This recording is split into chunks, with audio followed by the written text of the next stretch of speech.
Imagine the greatest conqueror the world has ever known. A man who, from the frozen steppes of Mongolia, forged an empire that stretched from the Pacific Ocean to the heart of Europe. A leader who controlled territories larger than Rome, Alexander, and Napoleon could have ever dreamed of. This man was Genghis Khan. But there is one detail that makes his story even more mysterious. Despite all his power, no one knows where he is buried. The ruler who branded history with fire and iron vanished without leaving behind a tomb. The enigma begins in 1227, when Genghis Khan died in the midst of a military campaign against the Xia Empire in China. His body was taken back to Mongolia. But from that point on, history dissolves into fragments of legends and rumors. Some say the funeral procession killed everyone they encountered along the way, so the burial site would remain a secret. Others claim that thousands of men were executed after the funeral, ensuring no one could ever reveal the truth. More than 800 years have passed, and the greatest conqueror on earth remains without a known resting place. Was his tomb hidden beneath sacred mountains? Was it erased by rivers diverted or forests planted on purpose? Or perhaps there was never a grand mausoleum at all, and the Khan himself wished to disappear into the land that had given him life. Stay until the end, because today we will explore the legend of the lost tomb of Genghis Khan and what this mystery reveals about power, fear, and the fragility of human memory. Before we can understand the mystery of the tomb, we need to understand the man. Temujin, who would later be called Genghis Khan, was born around 1162 in a Mongolia fractured by rival tribes. His childhood was marked by hunger, the loss of his father, and years of persecution. But from those hardships emerged an uncommon determination. Within just a few decades, Temujin united the Mongol tribes, transforming nomadic warriors into an army of unshakable discipline. In 1206, he received the title of Genghis Khan, universal ruler. From that moment on, he began a wave of conquests without precedent, from China to Russia, from Persia to Eastern Europe. But how did he achieve so much in such a short time? His army was highly organized, built on light cavalry, communication through messengers, and strict discipline. His campaigns were so swift they seemed like storms appearing out of nowhere. And his greatest weapon was psychological terror. Entire cities were massacred so that others would surrender without a fight. At the same time, Genghis Khan's empire brought unexpected integration. Under his rule, the Silk Road flourished, trade routes became secure, and ideas and technologies flowed between East and West. He created codes of law, encouraged religious tolerance, and in some ways appeared to govern with a vision for the long term. By the end of his life, his empire already spanned a territory that no other leader in history had ever controlled within a single generation. After his death, his descendants pushed those borders even further, creating the largest contiguous empire ever recorded, about 22% of the Earth's land surface. And perhaps that is precisely why the mystery of his tomb is so disturbing. How could the man who once dominated the world vanish without leaving behind a monument worthy of his greatness?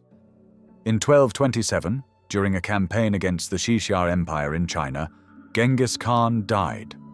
The exact circumstances remain uncertain. Some sources mention a fall from his horse, others speak of battle wounds, and there are even accounts of assassination.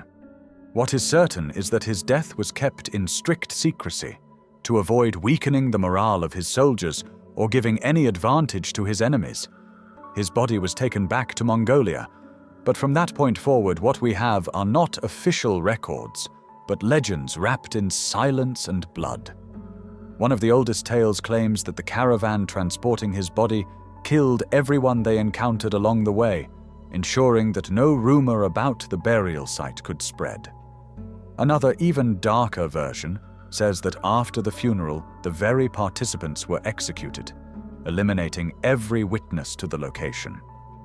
There are also stories of horses galloping repeatedly over the burial ground to erase all traces, and even rivers being diverted or forests being diverted, deliberately planted to conceal the site. The result was absolute secrecy. No mausoleum, no monument, no marker of any kind to reveal where the most powerful man of his age was laid to rest. It is as if Genghis Khan himself had been swallowed by the earth, transforming his death into an enigma that would endure for centuries. Over the centuries, countless explorers, archaeologists, and even governments have tried to solve the enigma of Genghis Khan's tomb, yet to this day, no one has been able to confirm where the greatest conqueror in history was laid to rest. In Mongolia, there is an ancient tradition of reverence for the land and for certain sacred mountains. For many Mongols, searching for the Khan's tomb would be an act of desecration. This cultural barrier meant that, for centuries, the quest was avoided or even forbidden. Still, that hasn't stopped bold initiatives. In recent years, expeditions have used satellite imagery, drones, and even crowdsourcing projects in attempts to identify suspicious patterns in the landscape. Some maps pointed to areas near Burkhan Khaldun, a sacred mountain tied to Temujin's lineage. But none of these surveys have produced definitive evidence. Part of the challenge lies in the sheer scale of the territory. Mongolia is vast, marked by endless steppes, remote valleys, and rugged mountain chains.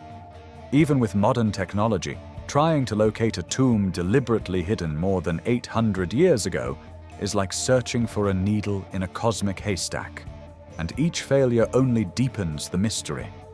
After all, how is it possible that in an age of satellites, with telescopes capable of seeing distant galaxies, we still cannot find the tomb of the man who once changed the face of the earth? The mystery of Genghis Khan's tomb goes far beyond archaeology. It opens the door to reflections on politics, culture, and even philosophy. From a political perspective, hiding the tomb may have been a deliberate strategy. Genghis Khan had united rival tribes by force, and after his death there was always the risk of disputes among his descendants.